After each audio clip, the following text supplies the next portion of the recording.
Jadi ada momen besar yang telah terjadi pada diri saya bahwa saya akhirnya melepaskan jabatan. Ya, tapi memang jiwa saya kan memang jiwa leadership-nya ada, Ibu. Jadi saya berani untuk mengambil kesempatan itu walaupun dari segi salary menurun, tapi saya yakin itu rezeki itu datang dari mana saja.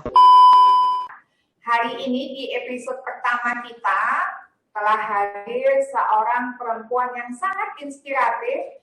Jadi saya pun sangat mengagumi beliau, super sibuk, tapi benar-benar mau berkenan sharing tentang perjalanan hidupnya. Topik kita pertama hari ini adalah membangun karir sejak dini. Yang tentu saja kita simak nanti seperti apa perjalanan Bu Dr. Anissa Renang, MSc, SPKJ. Beliau ini sudah 20 tahun merintis karirnya. Jadi kalau ingin tahu siapa sih seorang Ibu Dr. Anissa Renang ini, ada prinsip-prinsip yang benar-benar membuat saya terkesan dan sangat inspiring dan teman-teman perlu menyimaknya. Pertama, beliau mengatakan begini, menjadi dokter itu bukan hanya profesi, tetapi gaya hidup. Aktualisasi dan ambil peran dalam segala situasi. Keren kan? Salah satunya berkenan share di sini, padahal beliau ada acara, tapi benar-benar mau spare waktunya untuk kita semua. Mari kita beri tepuk tangan buat beliau. Kemudian mau tahu siapa beliau? Penyuka anggrek. Di super sibuknya ini masih suka anggrek dan anggrek yang terawat cantik-cantik gitu ya.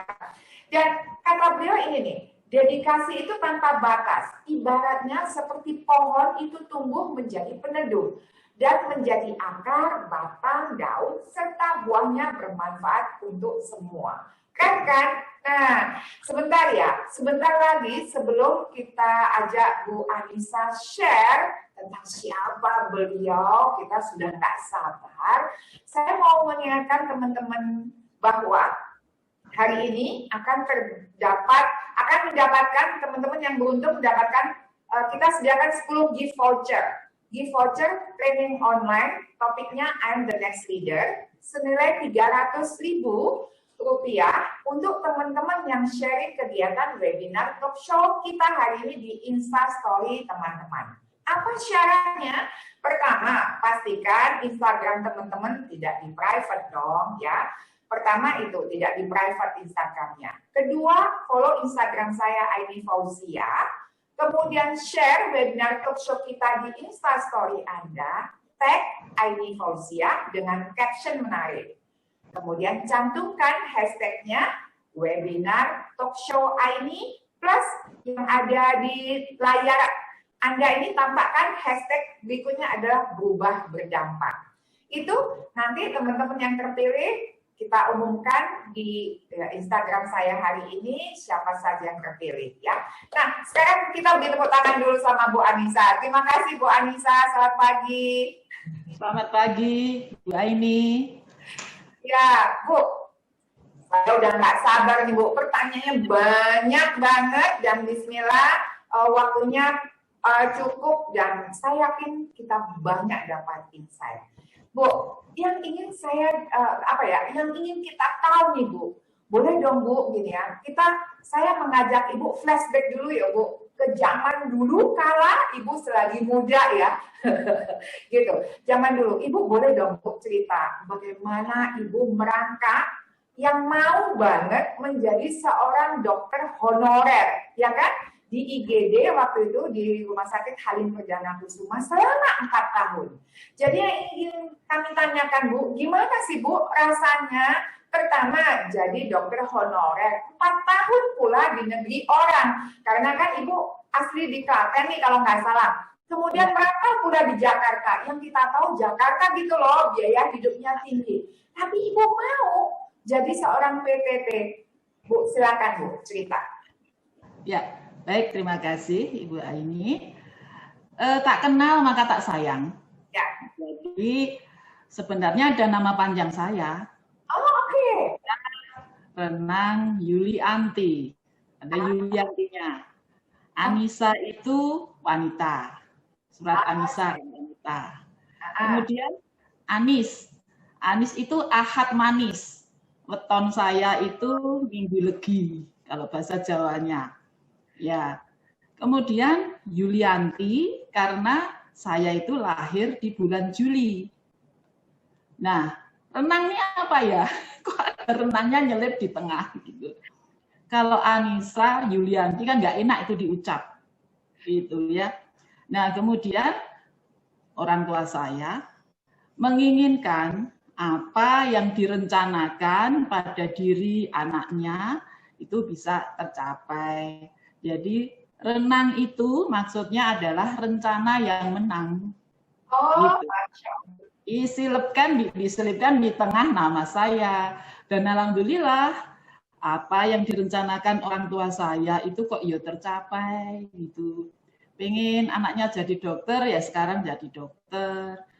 Ketika kecil pengen anaknya sekolah di sekolah favorit di Klaten, bisa tercapai semua. Saya di SD Negeri 1, kemudian di SMP 1 Klaten, SMA 1 Klaten, kemudian kuliah di kedokteran negeri, sampai sekarang saya bisa menjadi dirut. Bapak saya sudah almarhum, tapi sebenarnya waktu itu juga berharap, kamu ini belum mentok ini, gitu. Sempat Bapak mengucap begitu ketika sakit. Nah, begini Bu Aini dan teman-teman sahabat semua, masa kecil saya itu sungguh bahagia, gitu. Jadi saya aktif kegiatan dari kecil. SD itu saya ikut menari, ikut les menari. Kemudian saya juga pentas di tempat orang hajatan manten itu, pentas menari gambyong, menari ada tarian-tarian Jawa. Kemudian juga sempat pentas di TVRI Yogyakarta. Nah, selain itu saya juga aktif pramuka. Dan dari kecil itu memang aktif. Saya suka alam. Ya, saya suka kegiatan di alam. Camping gitu ya, mencari jejak, itu suka saya. Kemudian saya juga ikut les renang. Jadi namanya renang kok nggak bisa renang.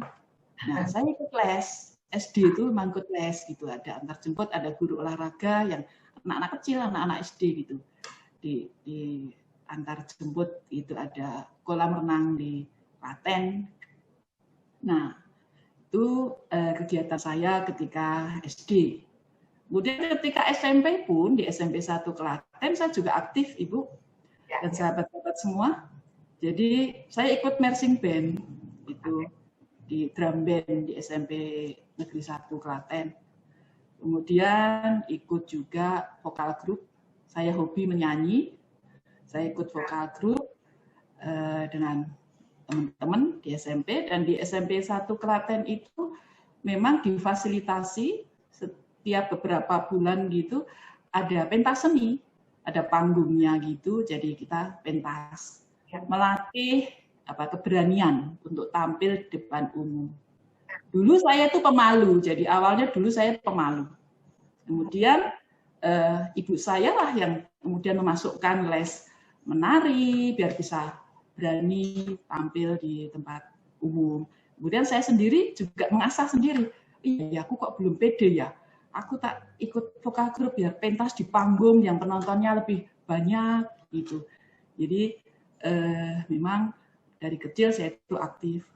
Kemudian di SMA Negeri 1 Klaten, saya juga aktif kegiatan. SMP dan SMA saya pengurus OSIS.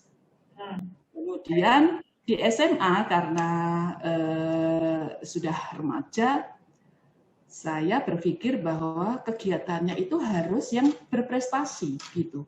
Bukan hanya mengasah kemandirian saja, tapi SMA memang rasa malu saya sudah hilang, sahabat. Jadi saya kepingin ada kegiatan-kegiatan yang menghasilkan prestasi. Jadi di SMA Negeri 1 Klaten saya ikut Paskibraka. Dan ketika seleksi Paskibraka pun Di Klaten lumayan nomor 2, karena nomor 2 jadi hanya mengibarkan di Klaten. Yang nomor 1 kan bisa sampai Jawa Tengah, bisa sampai ke Jakarta gitu. Ibu mohon maaf, tadi kan Ibu tadi cerita tentang keaktifan Ibu semasa kecil. Ya. Nah, izinkan saya langsung loncat ke masa Ibu ketika PPT, Bu, gitu ya. Jadi kan 4 tahun nih PPT kan dengan keaktifan Ibu itu, kemudian Ibu rela merangkak dari seorang dokter honorer gitu ya. Bu, boleh dong Bu cerita gimana sih pertama kali Ibu merasakan itu merantau di Jakarta sebagai dokter honorer di IGD. Pekerjaan yang menantang ya IGD gitu loh.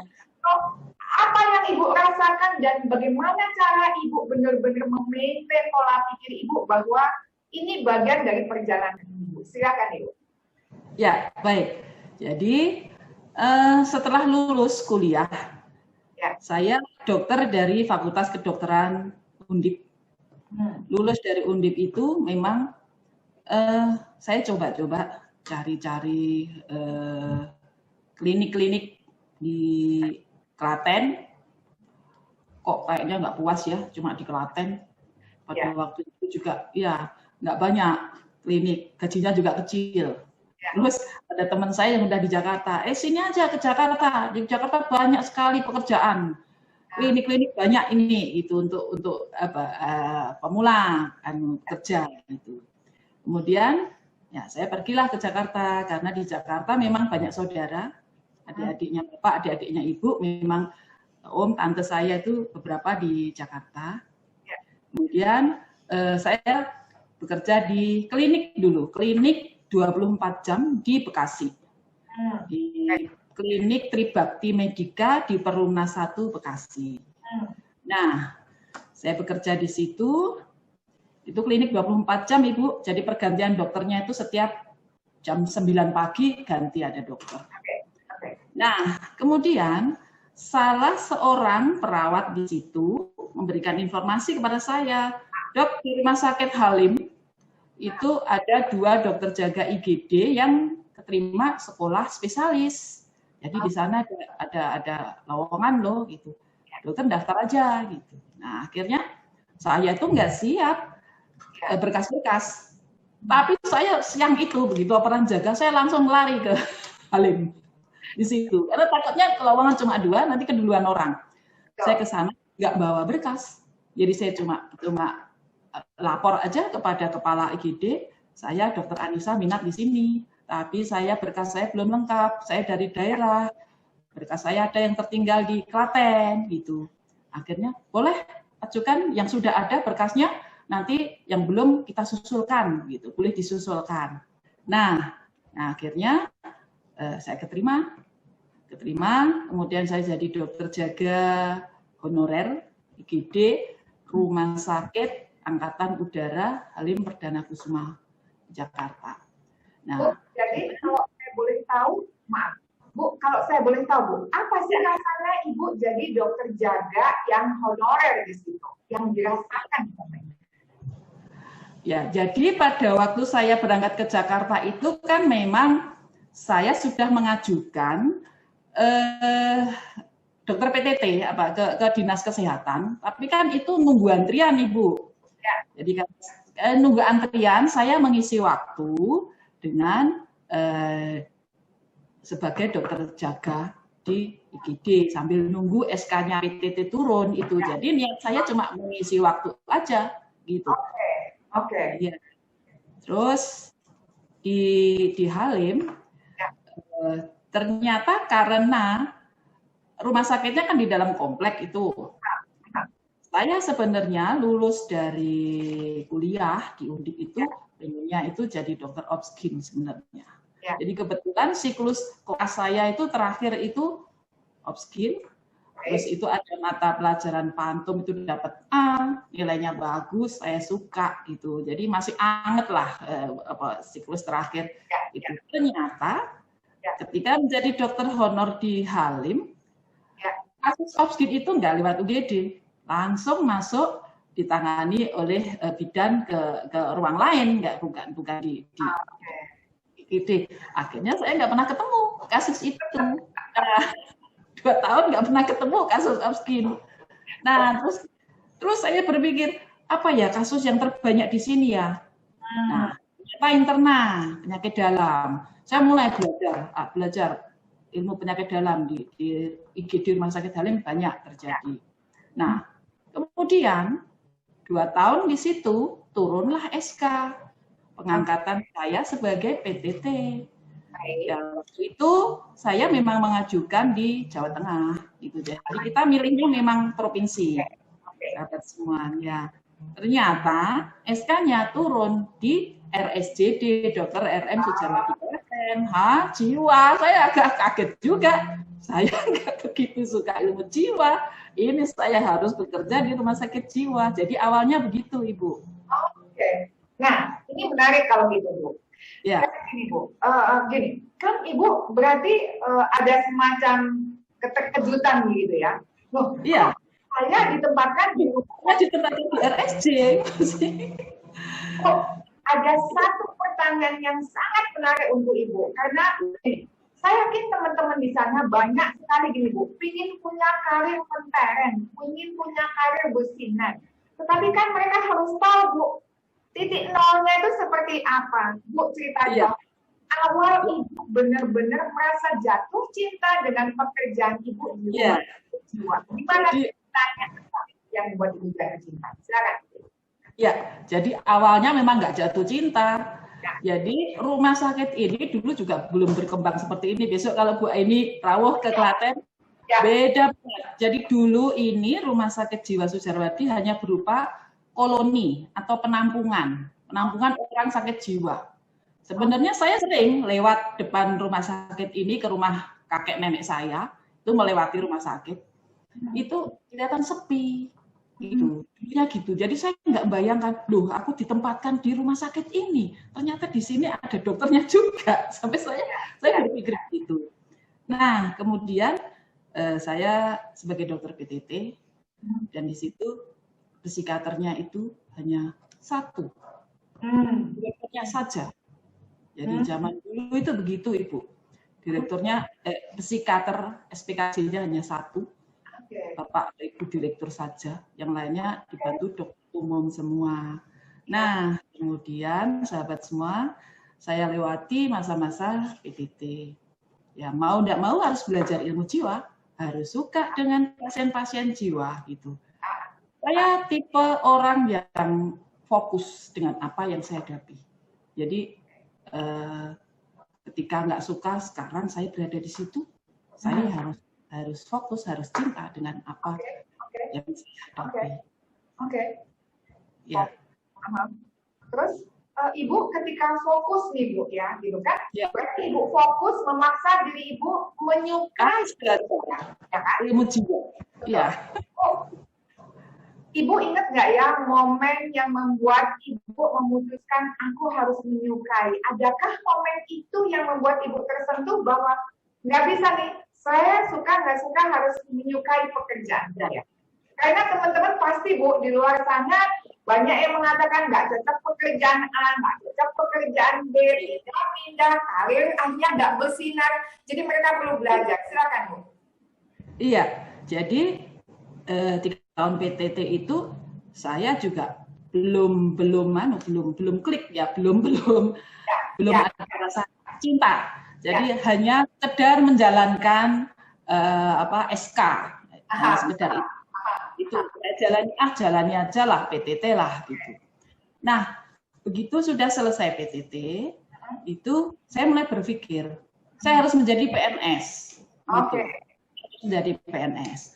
Nah, pada waktu itu tahun 2003 itu ada beberapa macam seleksi CPNS. Ada CPNS kabupaten, ada CPNS provinsi, ada juga CPNS dari Kemenkes pusat. Nah, saya daftar semua, Ibu.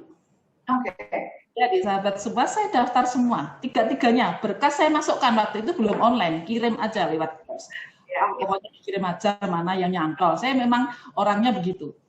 Nah, ternyata Yang nyangkal itu ada panggilan untuk tes, itu dari kabupaten sama dari provinsi. Kebetulan harinya sama, jamnya sama, tapi tempatnya berbeda. Yang kabupaten saya harus tes di kabupaten, yang di Klaten, yang provinsi saya harus tes di Semarang. Nah, disitulah saya mulai cinta bahwa kayaknya bersyukur juga ini meneruskan pekerjaan di RSJ Klaten. Disitulah saya sudah mulai cinta. Kemudian saya mulai mendaftarkan PNS dan memilih RSJD Sujarwadi. Karena kalau saya memilih PNS kabupaten, saya tidak akan bisa ditempatkan di RSJ.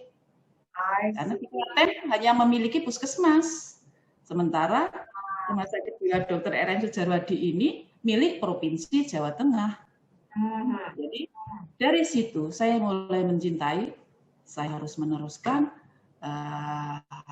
mempelajari tentang ilmu jiwa, tentang mengurus pasien-pasien jiwa, ilmu psikiatri. Disitulah saya mulai menyukai ilmu psikiatri.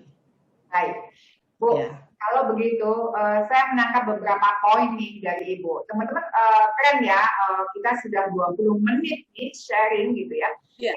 Kita dari Bu Anissa tentang pentingnya fokus, khususnya ketika kita dihadapkan pada sebuah pilihan yang suka nggak suka, kita mau nggak mau harus terima. Jadi pertama, memaksa diri kita fokus. Kedua, yang terberat nih teman-teman, mengambil keputusan.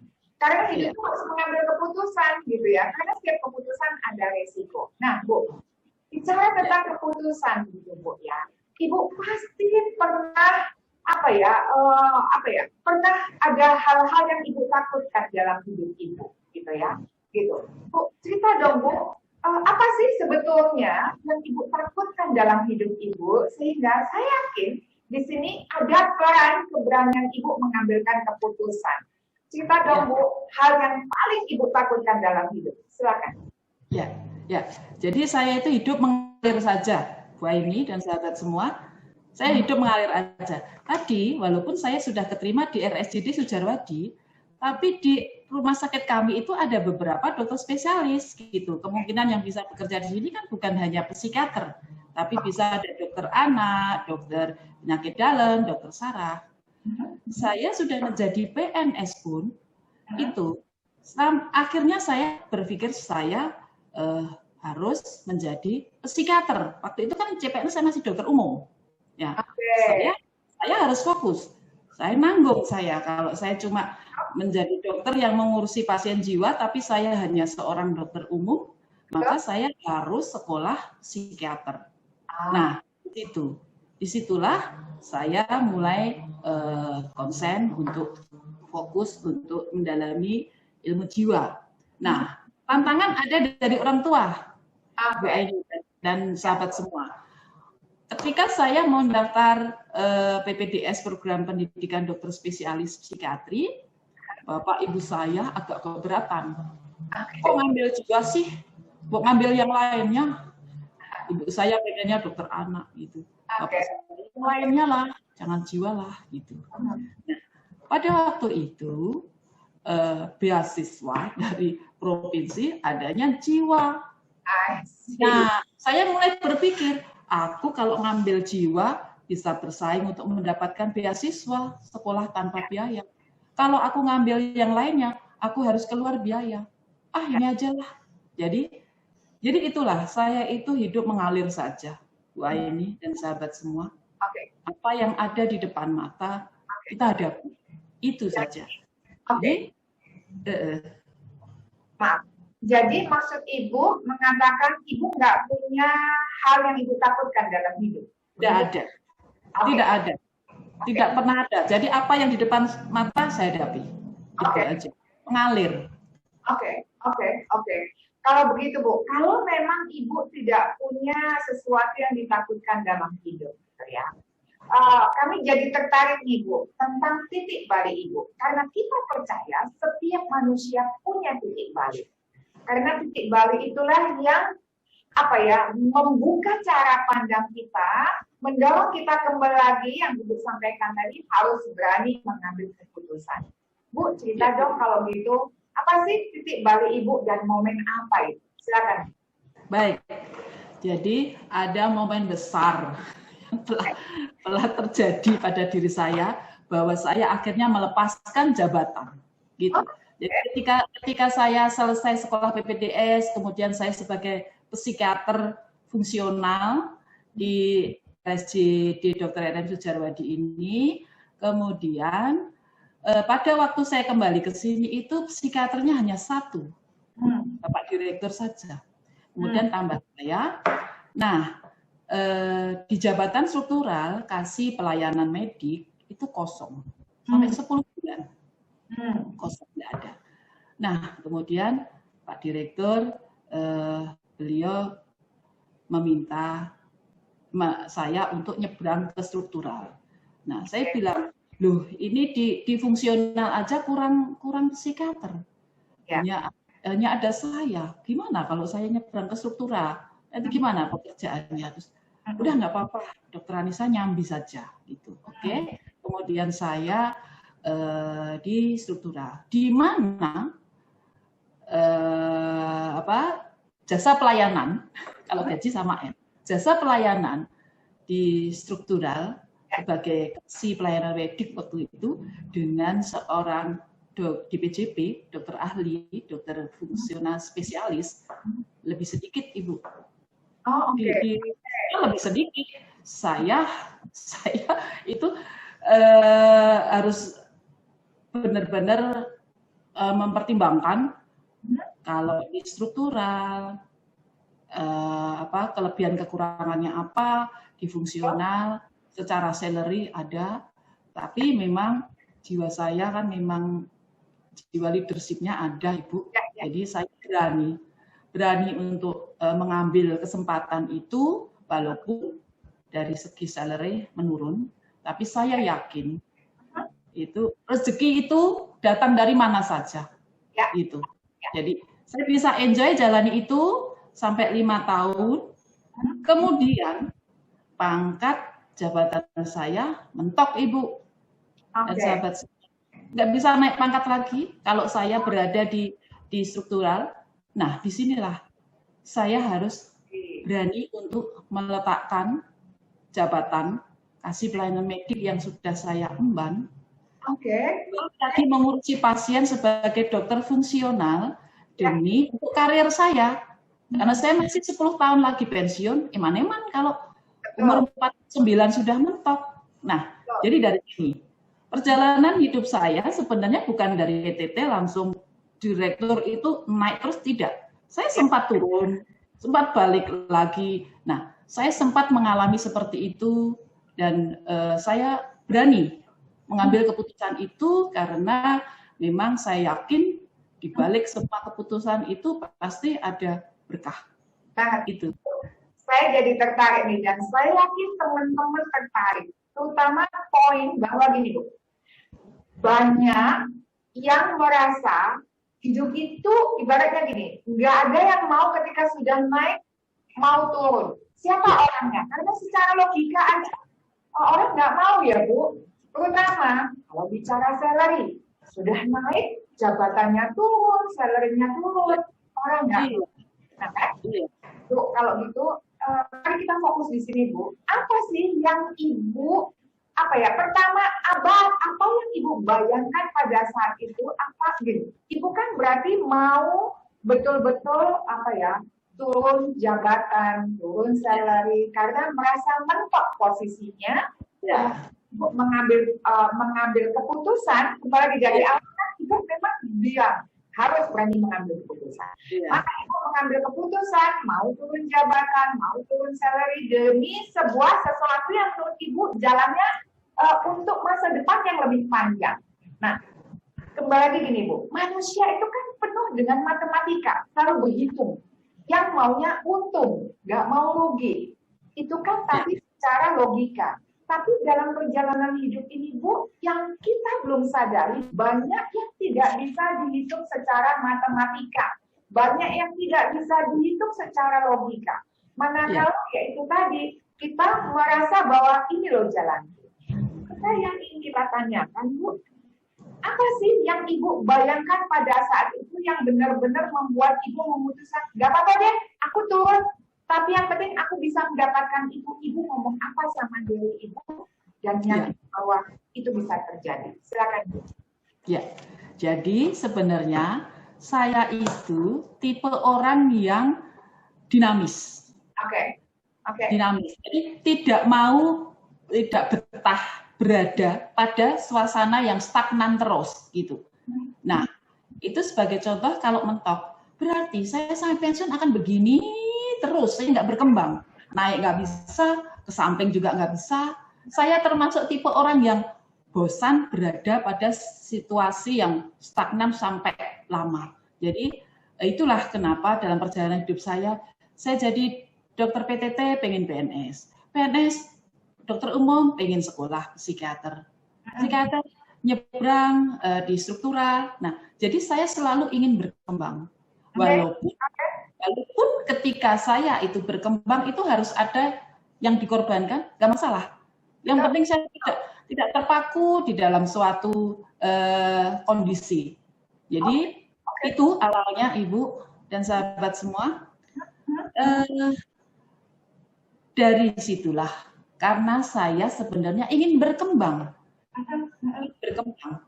Kalau cuma begini terus, saya mau pensiun masih 10 tahun lagi, ngapain? Bosan lah. Coba saya kembali lagi ke fungsional, saya bisa ada banyak yang bisa kembangkan. Kebetulan kalau di psikiatri saya interest untuk psikiatri komunitas. Bu Aini, semua psikiatri komunitas itu ilmu psikiatri yang menangani tentang kesehatan jiwa di masyarakat. Jadi di luar rumah sakit. Di luar sana masih banyak pasien-pasien gangguan jiwa yang belum tertangani dan ini memang matching dengan program Bapak Gubernur Jawa Tengah, Bapak Ganjar Pranowo yang mencanangkan bahwa Jawa Tengah ini ada program rumah sakit tanpa dinding. Artinya tanpa apa Bu? Tanpa dinding. Rumah sakit tanpa dinding. Oh, rumah sakit tanpa dinding. Tanpa dinding. Itu artinya ya rumah sakit tidak ada batasnya dengan masyarakat. Nah, kebetulan kami ada di rumah sakit jiwa itu ada instalasi kesehatan jiwa masyarakat. Dan saya lama menghandle itu. Saya 4 tahun jadi kepala instalasi kesehatan jiwa masyarakat, Kesbahmas. Beberapa program-program yang sudah saya jalankan, pasung, ya, evakuasi pasung, program Jawa Tengah bebas pasung di 2014, kemudian evaluasi tiap 5 tahun, kemudian program penanganan gelandangan, kemudian juga program keswa bencana, kesehatan jiwa pasca bencana. Nah, di Klaten dulu ada gempa tahun 2006, kemudian ada Merapi meletus, dan itu tidak banyak yang interest. Tapi kalau saya itu suka, ya kan, dari kecil saya suka pramuka, suka PNR, makanya pun sudah menjadi psikiater saya juga suka ke alam gitu, datang ke Merapi, ke luar kegiatan kesehatan jiwa masyarakat, dan di luar rumah sakit saya memang suka. Oke.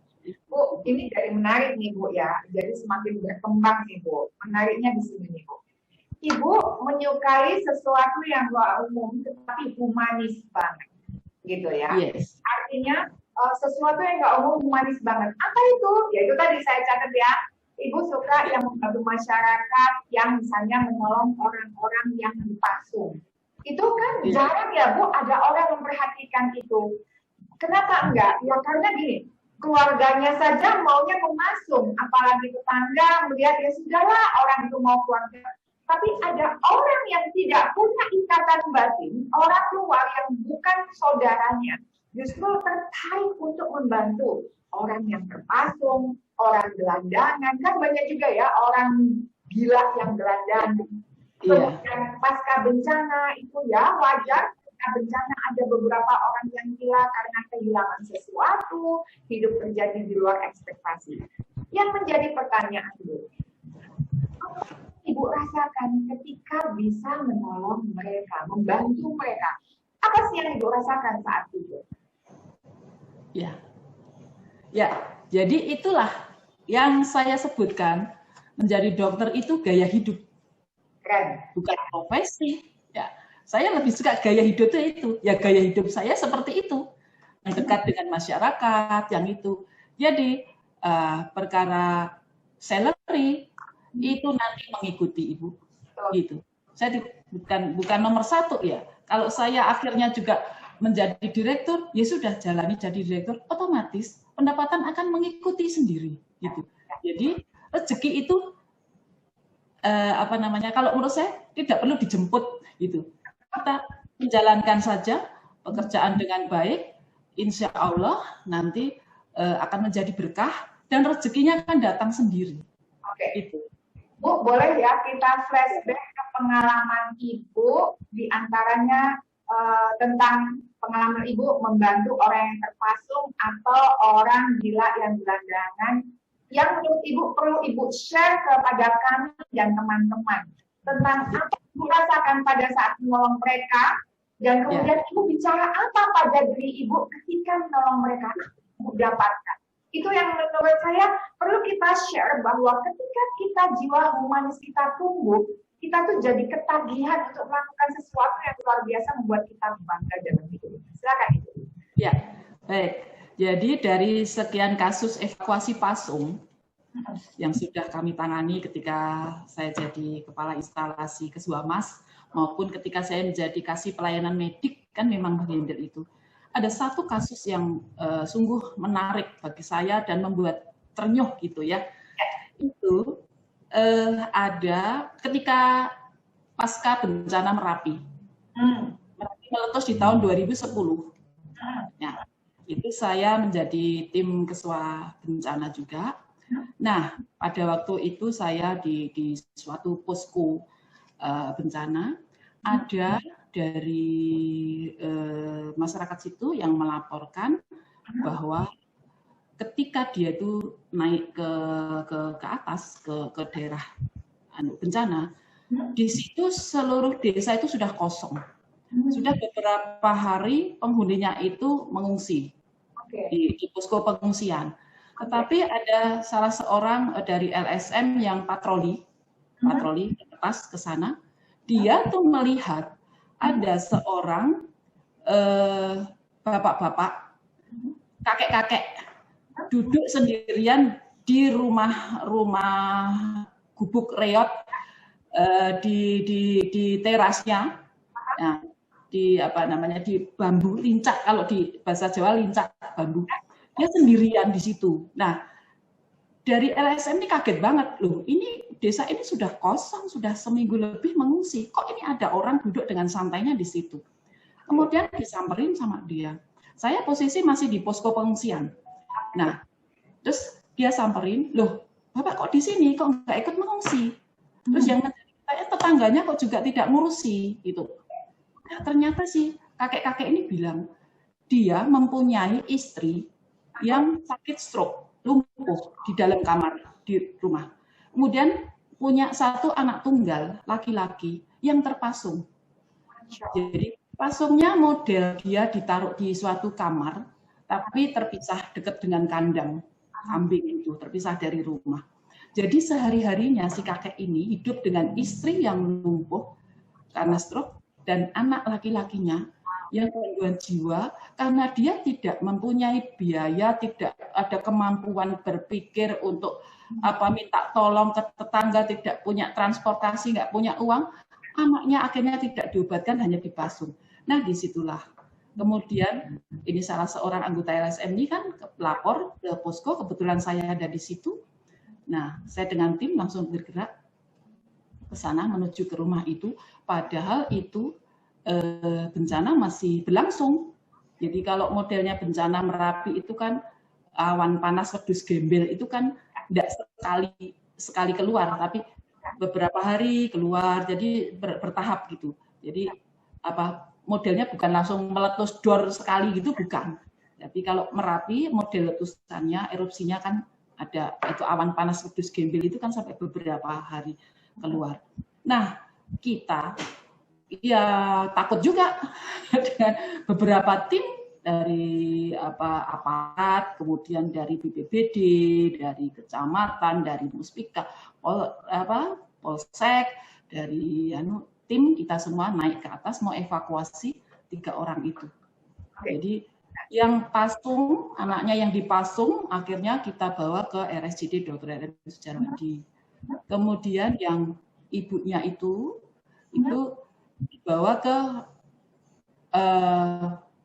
rumah sakit umum. Jadi waktu itu dibawa ke Sudjarwadi, tapi karena gangguannya itu lebih berat, kami memang sebenarnya ada pelayanan saraf, tetapi kurang maksimal untuk kasus-kasus yang berat seperti ini. Kita rujuk di rumah sakit umum, dan kemudian si bapaknya ini ya akhirnya menungguin di rumah sakit. Jadi tiga-tiganya akhirnya kita evakuasi. Ini yang paling menarik bagi saya karena waktu itu juga sudah suasana bencana, kita harus evakuasi pasung, harus menembus awan panas pedus gembel itu, walaupun dengan beberapa tim ya harus beranilah kita rame-rame, ayo ini kasihan 3 orang ini nggak bisa mengungsi. Itu pengalaman evakuasi pasung yang menarik bagi saya. Bu Anissa, berarti ya.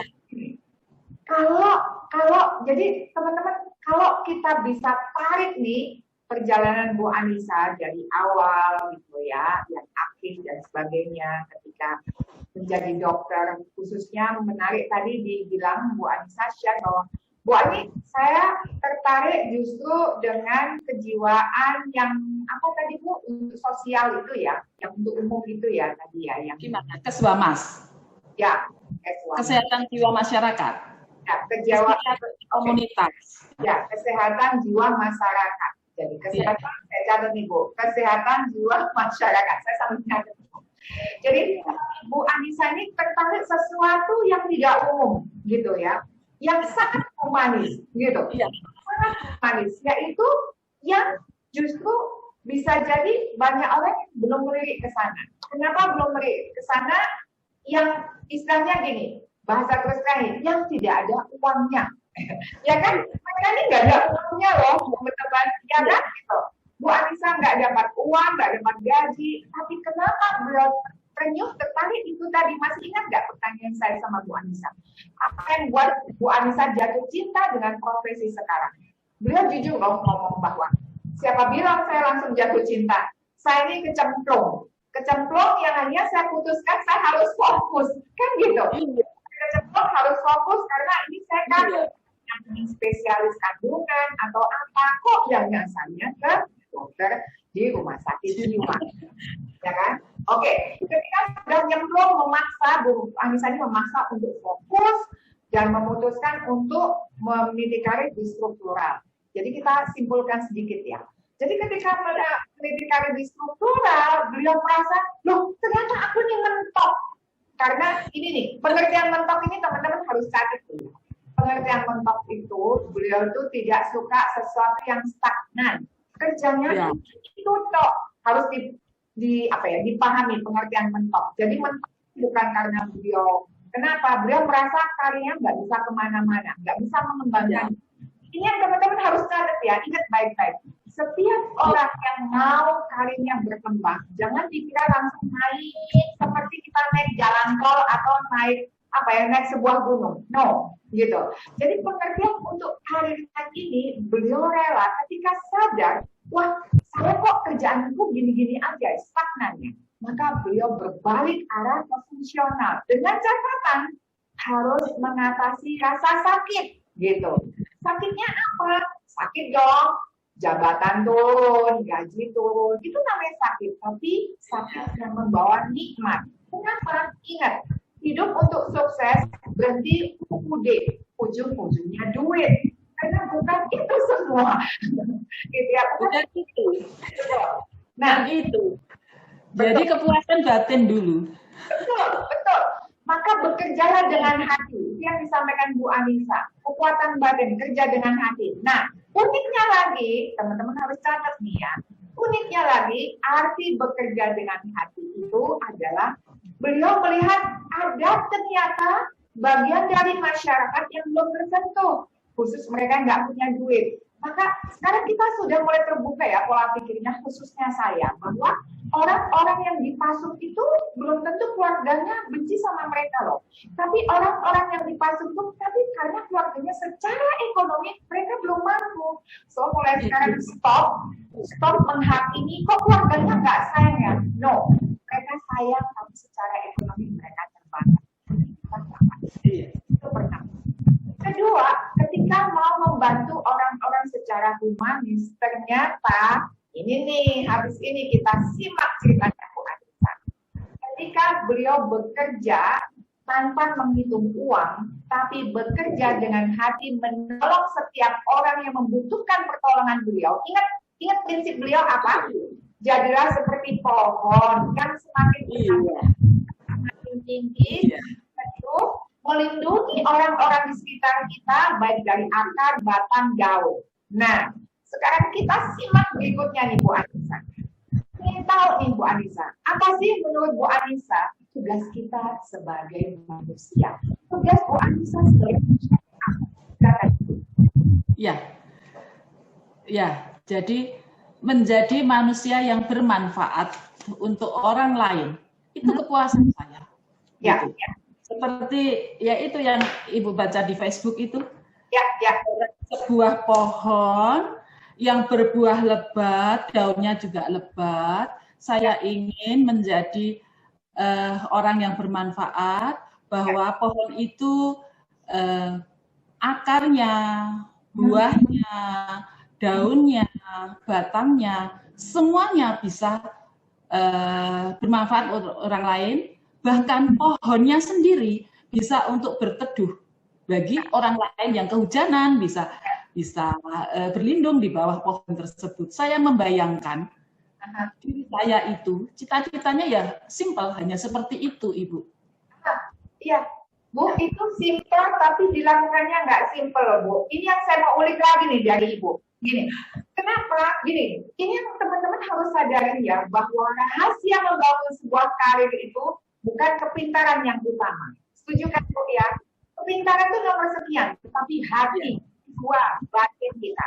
Bu, mari kita balik lagi ketika Ibu memutuskan untuk, nggak apa-apa deh, karir saya turun, jabatan saya turun, gaji saya turun. Nah, balik lagi Bu ke momen itu, mari kita ingat kembali ke momen itu. Bu, Ibu merasa sakit. Tapi sebetulnya apa yang Ibu katakan pada diri Ibu pada saat Ibu di poin itu, ketika Ibu memutuskan di posisi sakit, apa yang Ibu katakan dan apa yang Ibu yakini? Silakan Ibu. Hari ini pasti kan? Ya, jadi saya tidak merasa sakit Bu Aini dan sahabat semua. Oke. Ketika saya mengambil keputusan, memang saya pikirkan matang-matang. Saya ketika meletakkan jabatan, itu mungkin ada sekitar 1 tahun, saya berpikir gitu loh, menimbang-nimbang terus, ya enggak ya. Jadi harusnya naik pangkat itu 4 tahun, saya 4 tahun belum bisa, sampai 5 tahun, 1 tahun itu saya menimbang-nimbang, gitu. Menimbang-nimbang, ya enggak ya, meletakkan jabatan, kemudian pindah mengurusi pasien. Kemudian saya juga tanya ke sana kemari, ke beberapa senior, ke senior psikiater, ada ke senior di organisasi PDSKCI itu ya. Jadi saya nanya, saya ini karir mentok, tapi umur saya baru 49, eman-eman banget, saya nggak bisa. Ini ya, saya beberapa sharing, kemudian setelah 1 tahun itu, entah kenapa saya ketika suatu kali saya sholat malam, saya menemukan jawabannya. Saya yakin saat ini saya harus mengambil keputusan. Kemudian malam itu saya sholat ada wangsit kalau bahasa Jawa. Kemudian saya menulis surat pengunduran diri. Jadi karena saya mempertimbangkannya juga sudah sekitar 1 tahun, saya nggak merasa sakit. Dan saya sudah menguji diri saya sendiri. Kalau kamu nanti turun, nggak jadi pejabat, kemudian mengurusi pasien lagi, kamu harus enjoy, harus fokus juga mengurusi pasien, gitu. Jadi sebelum saya menjadi direktur, saya sempat kembali ke fungsional, Bangsal, di Poli, mengurus pasien, meletakkan jabatan saya sebagai kasih pelayanan medik, dan saya pun fokus. Kalau saya sudah di fungsional, ya saya harus harus fokus mengurus pasien di Bangsal, di Poli dengan baik.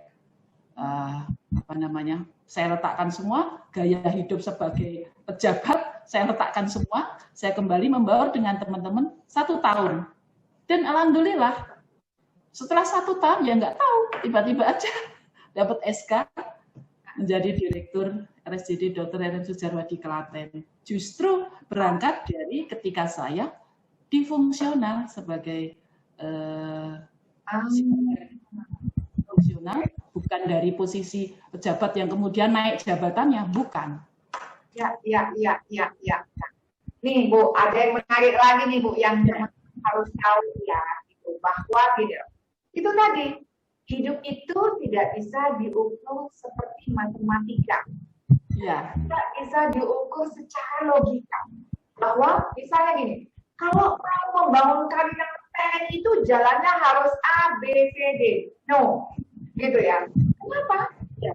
Tetapi lebih kepada bagaimana cara kita mendedikasikan hidup kita di pekerjaan. Seperti yang dikatakan Bu Anissa tadi gitu. Dan memang betul, untuk untuk membangun karir yang bersinar, yang kita bisa simpulkan Ibu salah satunya, jadilah yang unik dan spesial di bidang. Unik ya. Di bidang apa? Ya kan? Berbeda dengan orang lain. Harus berbeda. Tidak harus terbaik, tapi harus berbeda dengan orang lain. Betul, setuju. Jadi bukan terbaik loh ya, benar. Jadilah yang unik dan spesial di bidang tersebut. Itu. Ya. Nih, Bu Anissa, gini, tahu tidak teman-teman, untuk menjadi seorang pemimpin benar egois, justru kita harus sibuk memikirkan banyak orang di sekitar kita. Nah, apa yang dikatakan Bu Anissa ini adalah mencerminkan leadership beliau bahwa aku itu harus membantu orang-orang yang tidak mampu, yang belum tersentuh, harus saya bantu. Kenapa? Kalau bukan kita, siapa lagi? Nanti pikirkan karirku nanti kemana. Ternyata ketika bekerja dengan hati, ya kan Bu, gitu, menolong orang kaum marginal yang terpinggirkan, justru banyak orang melirik Ibu. Melirik itu pertama gini.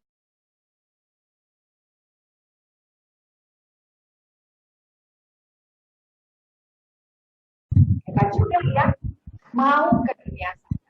Sehingga teman-teman sekarang sudah mulai tepat ya untuk membangun karir itu, salah satunya adalah jadilah yang unik, bekerjalah dengan hati, mengambil keputusan, dan yang terpenting adalah fokus.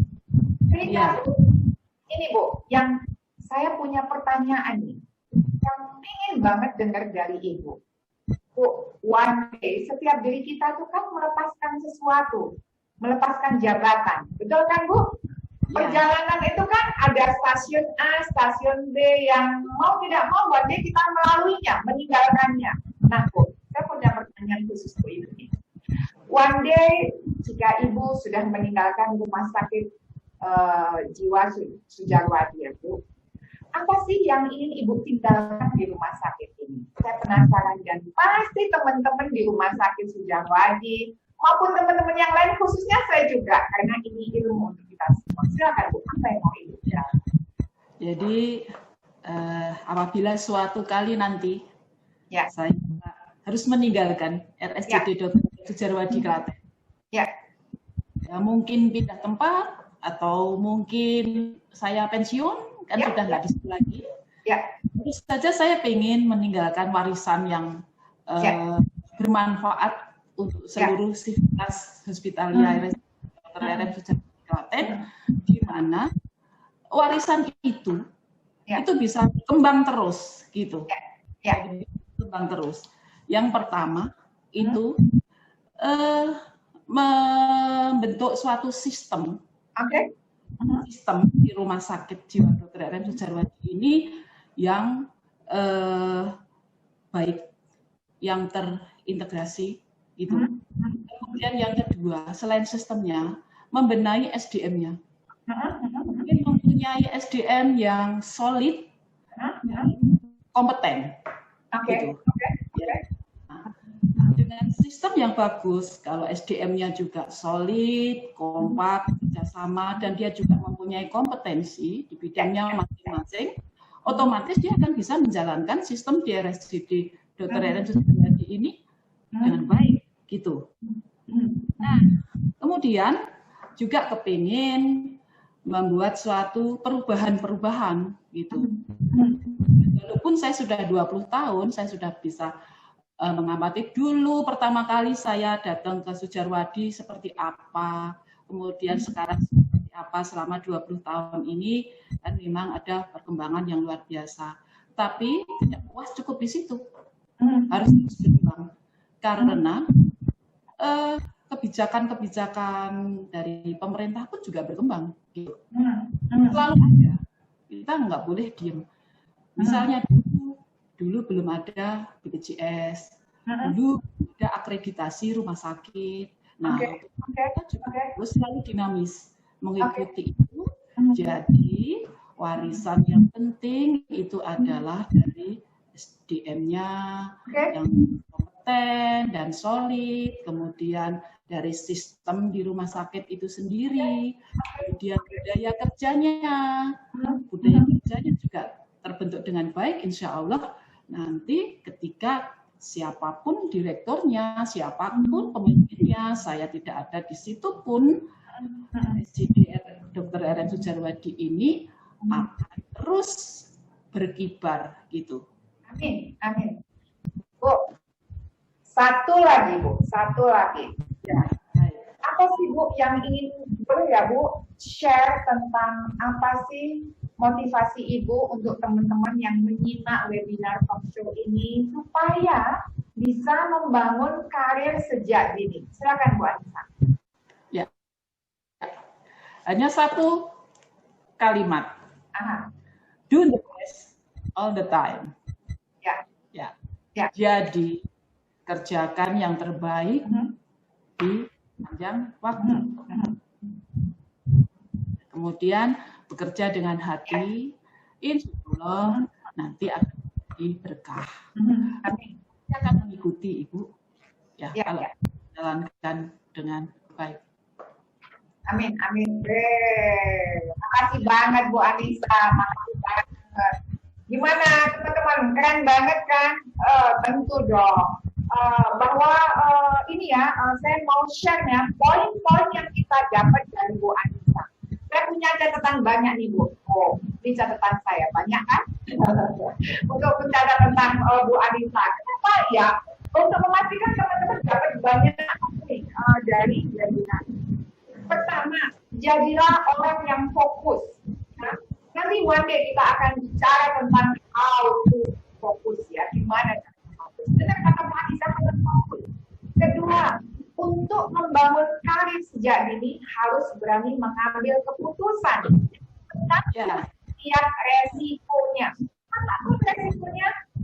Keputusan itu. Karena ternyata ketika kita berani mengambil resikonya, kita sendiri kok yang dapat hasilnya yang manis, ya kan? Tuh. Terus ketiga, ada poin yang dari Bu Anissa. Dia bilang ini, Bu Ani, kalau saya memutuskan, Ibu tadi ingat ya, kisah Bu Anissa yang ketika turun jabatan, turun gaji, dia bilang ini, saya nggak pernah merasa sakit loh Bu Ani. Tuh, keren banget. Saya nggak merasa sakit karena untuk memutuskan itu saya sudah memikirkan jauh-jauh hari. Saya memutuskan itu sudah memikirkan setiap resikonya dan tidak tiba-tiba. Sehingga ketika saya mengambil keputusan itu dan melakukan keputusan itu, ya sudah, saya jalanin. Dan menariknya ketika beliau jalanin, kembali lagi ingat prinsip beliau, kerja dengan hati, lakukan yang terbaik. Bukan terbaik terhadap teman, tetapi terbaik dari versi diri kita sendiri. Ternyata ketika beliau melakukan sesuatu yang unik, sesuatu yang beda, sesuatu yang tidak umum, ya, maka ternyata disitulah jiwa beliau. Pertama, kompetensi beliau. Kedua, cara beliau melakukan pendekatan kepada orang-orang. Yang penting lagi, saya yakin spirit beliau. Saya yakin spirit beliau itulah yang membuat orang wow. Dan ketika yang wow bukan hanya satu orang, disitulah karir Bu Anissa semakin bersinar terang. Bu Anissa, terima kasih banget di sharing kita hari ini, Bu. Benar-benar, saya nanti gak sabar ketemu Ibu di Desember, kita ketemu, nanti saya main ke sama-sama, gitu ya, saya akan main ke rumah sakit Ibu, ingin tahu dengan para tim sama-sama dan orang-orang di sana, para pasien, ini merasakan gimana sih nikmatnya menjadi dokter di sana. Nah, khusus teman-teman yang mengikuti acara ini, jangan lupa kita ada 10 gift voucher untuk teman-teman. Yaitu 10 gift voucher itu berupa voucher training online I am the next leader. I am the next leader ini sudah diakses oleh 300 lebih orang di Indonesia, senilai 300.000. Caranya untuk mendapatkan voucher tersebut, pertama, sharing event kita hari ini di Insta Story, di Instagram Story-nya teman-teman. Kalau di post, boleh, silahkan. Yang penting share di Instagram dengan cara, pertama jangan di private Instagram-nya, kemudian follow saya, Aini Fauzia, share kegiatan kita dengan hashtag webinar talk show Aini dan hashtag berubah berdampak. Nanti teman-teman yang terpilih akan kita umumkan hari ini di Instagram saya, sekaligus share tentang kegiatan kita hari ini. Setelah itu kita umumkan pada teman-teman. Oh ya, bagi yang mau tahu siapa Bu Anissa, betapa kerennya Bu Anissa, follow. Saya sudah berteman nih dengan Bu Anissa. Ayo rame-rame berteman dengan Bu Anissa supaya ketularan kehebatannya, cara kerja yang bekerja dengan hati. Instagram beliau namanya apa, Bu? Saya lupa, mau disampaikan karena ada nama yang diajeng apa, Bu? Silakan Bu Anissa. Anissa Renang. Anissa Renang, ya.